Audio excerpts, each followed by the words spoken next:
Since its inception, mixed martial arts has been a sport defined by rivalries. I'm going to beat you into the living death.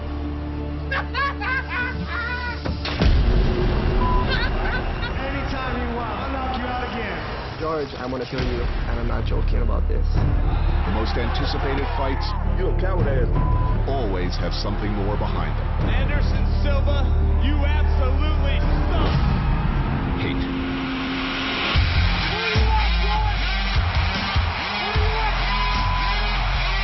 Those bouts don't come around often. But when they do, the fight lights burn twice as bright.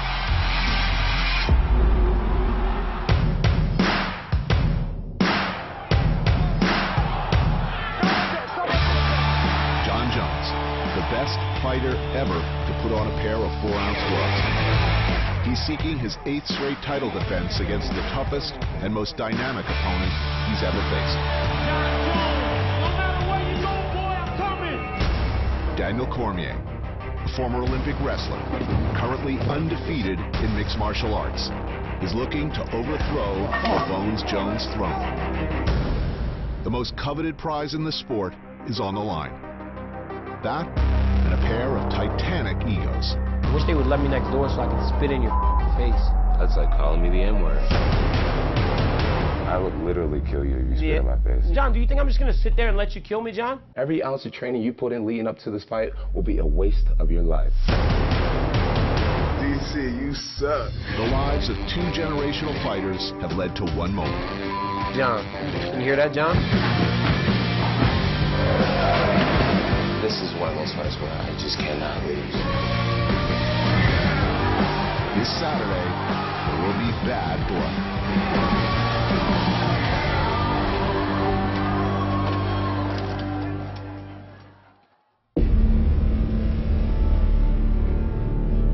I love this, man. I love competition. I love training and preparing for something big. I don't think people understand my desire to not have any questions when I walk into that cage. I want to be sure that there is nothing Jon Jones can do to me that's going to stop me from accomplishing my goal. Competing at the highest level is in Daniel Cormier's blood. As a member of both the 2004 and 2008 U.S. Olympic teams, DC brings a world-class pedigree into the octagon. I'm the best wrestler in the sport. There's not a guy in mixed martial arts in the UFC or anywhere that can out-wrestle me. But when you're one of the best fighters in the world preparing to fight the best, finding a worthy training partner isn't exactly easy. Enter Hachimurad Gatsalov.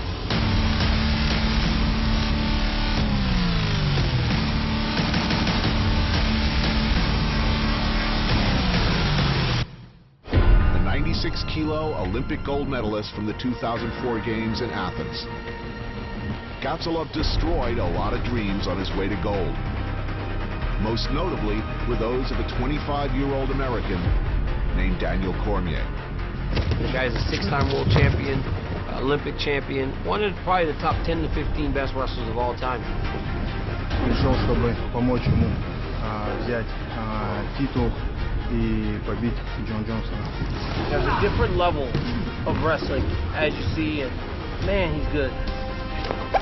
Jon Jones won't feel like this guy in any position. I find confidence in that.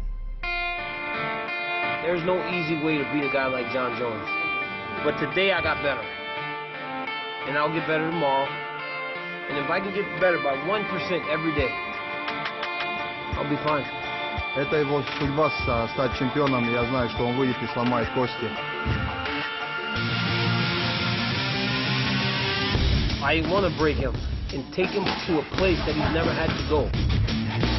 Where even digging as deep as he's ever dug in his life, pulling into his reserve, it's not going to be enough. We all have a limit. I believe that my limit is a little bit deeper than his.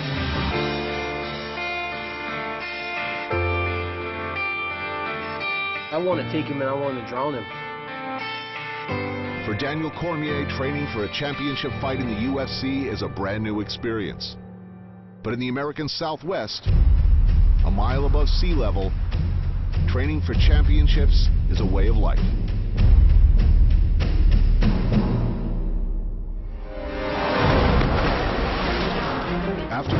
youngest champion in the history of the UFC at just 23 years old, Jon Jones has turned some of the sport's titans into mere mortals. As he trains for his 9th consecutive UFC title fight, the champion, now widely considered the best pound-for-pound fighter in the known universe, believes that it's important to acknowledge how far he's come. Sometimes you just owe it to yourself because you've earned it. That attitude is necessary. You have to believe, you have to be your biggest supporter. And still! You gotta be the strongest vertebrae in your own back, you know? I do believe that I'm great, and I do believe that I have the ability to conquer any challenge in that octagon. One of the consequences of total domination is running out of opponents. The UFC had originally pitched a rematch for Jones' next fight, but the superstar wasn't looking to do a sequel. So when a legitimate new contender emerged, one with whom Jones had history outside the octagon, his competitive fire was rekindled. When I found out it was Daniel Cormier, man, I was so excited, you know, it's just everything kind of reawakened to me. It was just all so new and so refreshing, and now we're here.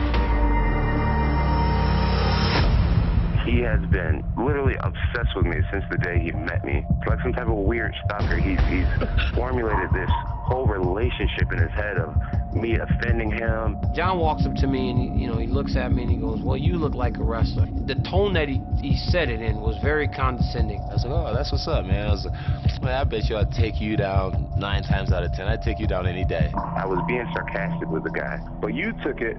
Who the hell do you think you are? You don't know who I am? You don't know what I've done? Dude, you're that high on yourself, bro. Like, you know, you think I need to worship you or know who you are because you took 4th place in the Olympics. Can you even, in your mind, imagine that could come off wrong to someone you've never met before?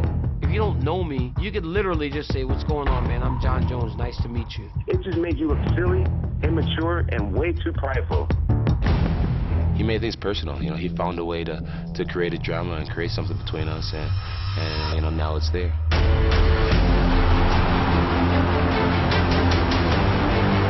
Last May, Cormier boosted his already impressive record to 15-0 with a mauling of MMA legend Dan Henderson. Before he even hit the showers, DC announced to the world that he was ready. Jon Jones, no matter where you go, boy, I'm coming. The world answered. DC would get his shot at the title. The punches started flying on social media. Let me tell you guys a little something about Jon Jones. Somehow he is able to send me a direct message. "I hope you're ready to come to daddy." I didn't respect his Olympic medal. He took 4th. What is that? What do you get when you take 4th? You just get the ribbon. No medal attached to it. But the real hell broke loose when the combatants met at a press event.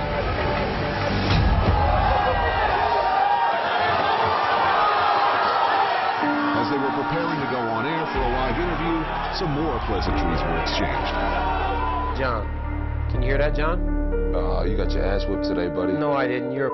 I can't wait to beat the out of you. Yeah, just like you did today. Everybody say you're so strong. You weak. Okay. You little fat bitch.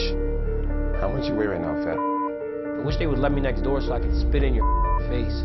You know I would absolutely kill you if you ever did something like that. You right? could never kill me. Oh, I bet you I could. Then you should try, Jon. They didn't know the cameras were rolling.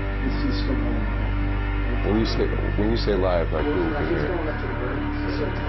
It's out in the air. Oh, so people can use it. But just when the intrigue had reached its apex, there was a setback.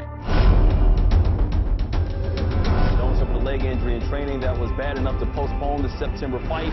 The title fight would be rescheduled for 2015. The agonizing wait is almost over.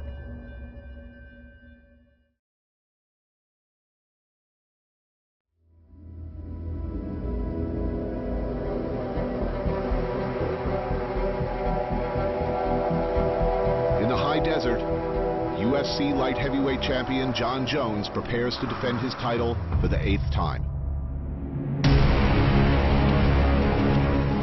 His his striking coach, Mike Winkeljohn, recalls the raw but undeniably gifted lump of clay he began sculpting 5 years ago. When I first came in the gym, Jon was kind of an anomaly that was throwing spinning elbows on people, fighting at this weird range.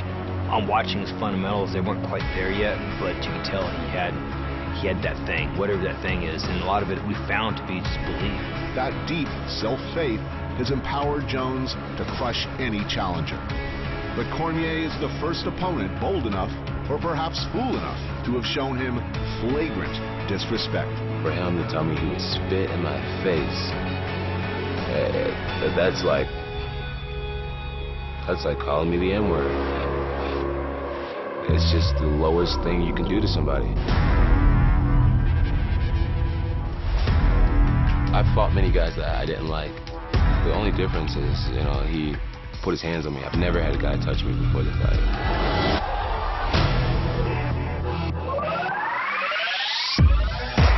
So yesterday our plan was to have you and Daniel in together. That didn't work out. I would say he started. I'd say it too with you here. You know what I mean? Like he took off his shoe. I didn't see that. I didn't see that either. Literally threw it across the MGM Grand trying to hit me, and actually hit a female reporter in the head with his shoe. Yo, DC, you suck. You suck. You gonna chop me on the neck and get beat up, and I had you on your back. Team Jones only, please.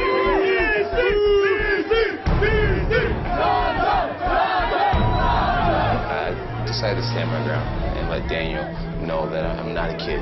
I'm the lion. I am the aggressor. I'm the one that's on the attack. He goes, I took you down in 6 seconds. Where's your takedown defense? And he said, I go, yeah, with the help of 3 security guards, you stupid idiot. He actually thinks we got into a fight yesterday. I don't understand that didn't count. That wasn't an actual. But you beat me up. That's what you said on Sports. Yeah, well, Daniel actually, he karate chopped my neck.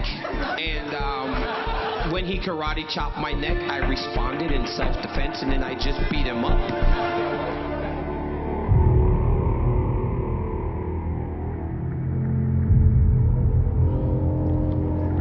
Is Daniel in my head? Yeah, he is in my head. When people are in my head, that's exactly where I want them to be.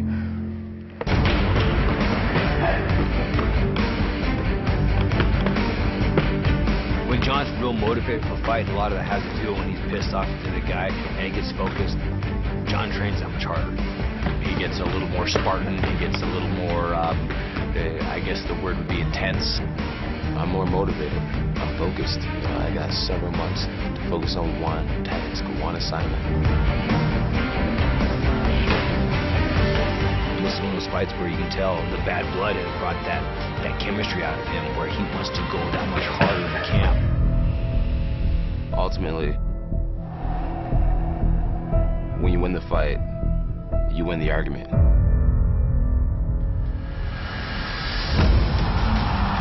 Your last fight was against Dan Henderson. You beat a guy who was 50 years old. And now you step in against a 27-year-old who's going to come in there at 227 pounds, healthy, young, athletic. If he thinks he's getting there against a Dan Henderson, or if that's giving him type of sense of security where he just thinks he's going to rule the light heavyweight division, he's sadly mistaken.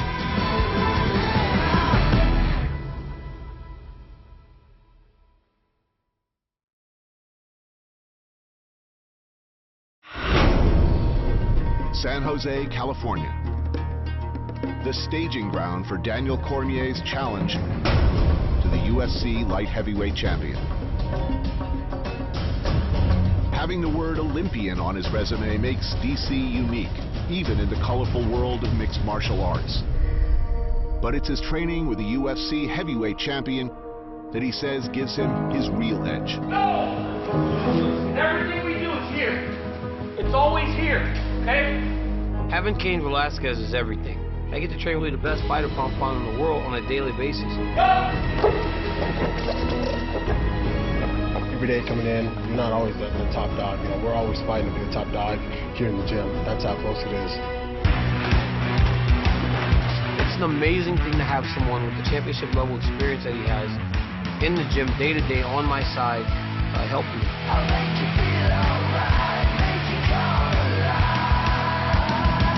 that's when it becomes a fight. I can't really say who gets the better of who, but it's fun to watch. For a lifelong competitor like DC, being top dog in his sport is nothing new. Going into the 2008 Olympic Games in Beijing, he was ranked the #2 wrestler in the world. Understandably, he had hopes of achieving Olympic gold.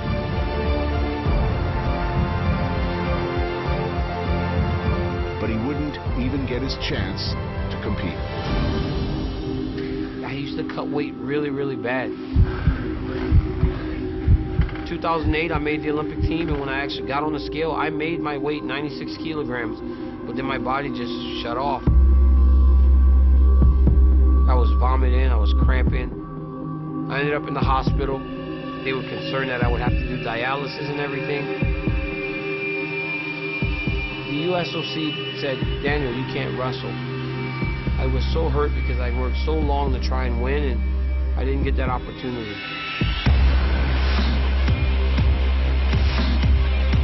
I cried, and I did nothing.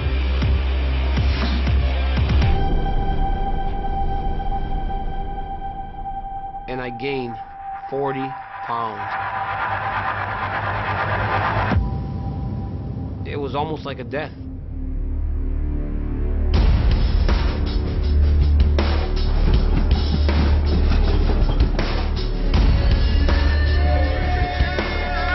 Now, almost 7 years later, DC is at the top of a new sport and within reach of the greatness that eluded him as an Olympic wrestler. For DC, 2014 has been a year of achievement. He was announced as the host of UFC Tonight. Well, I truly am thankful. I will end my career as the team captain. His comrades at the American Kickboxing Academy named him team captain. And of course, he received that long-awaited title shot. Anything's possible if you set your mind to it, if you commit to a goal, and you really drive to achieve it. So many things are kind of come into place. It's all going towards one thing, you know. It's my destiny. It's what's supposed to happen. Keep breathing, baby. Keep breathing. Deep breaths, deep breaths. But DC would trade all these moments if it meant being named world champion. This is all for a reason. Not being an NCAA champion, I wasn't supposed to be. Wasn't an Olympic champion, wasn't supposed to be. Let's go. Good. Good fight, man. Good. Good. Hold your hand out there. Hold your hand out there. There it is. I'm supposed to be the UFC champion. There was something bigger.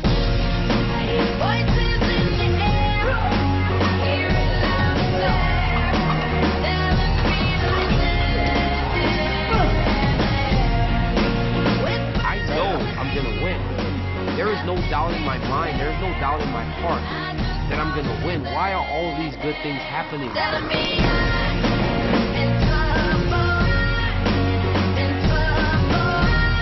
figure I'll be stronger than him. I'll be bigger, naturally. So I want to impose that. I want to make him carry me for as long as we're fighting.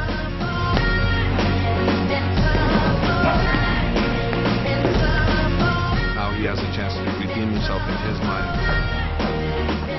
He's going to accomplish that goal, and everything's going to be washed away.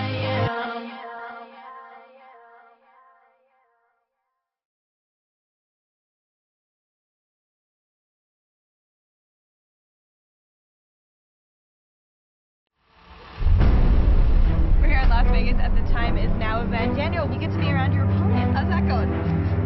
It doesn't matter. Right. We've only got a short period of time now before I get to beat his ass. It's just one of those fights, man, where the fight's just so big, you know, and people feel it. Fighters feel it. I'm consumed by him in a way that people don't even understand. Like, once I'm worked up, you know, there's no turning it off. It's not about the belt. It's about me being a champion over him. I go to bed thinking about it. I wake up thinking about it. This is everything. I'm excited about fighting the best Jon Jones that there is. So if I have to kind of prod him a little bit to get him to train harder and be more committed, then so be it. I can't wait to fight him. All right, big boy. We can do it today.